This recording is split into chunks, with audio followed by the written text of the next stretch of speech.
যারা এসএসসি পরীক্ষা দিবে, বিশেষ করে তাদের এসএসসি পরীক্ষার আগে বড় একটা ঝামেলা হচ্ছে নির্বাচনী পরীক্ষা বা টেস্ট পরীক্ষা।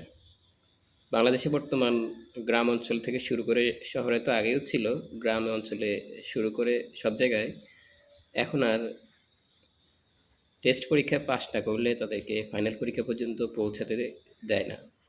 অর্থাৎ তারা ফাইনাল পরীক্ষার জন্য যোগ্যতা অর্জন করতে পারে না। এটাই স্বাভাবিক। প্রত্যেকটি স্টুডেন্ট টেস্ট পরীক্ষায় পাশ করবে, সেখান থেকে পাশ করে তারা ফাইনাল পরীক্ষা দেবে, এটা তাদের একটা যোগ্যতা। কিন্তু অনেকে আছে হতাশ যে আমি পাশ করব কিভাবে। তো টেস্ট পরীক্ষায় পাশ করার জন্য কিছু কথা বলবো, অল্প কিছু কথা যেটা শুনলে তোমাদের কাজে লাগবে। নাম্বার ওয়ান হচ্ছে মূল বই ভালো করে পড়বে।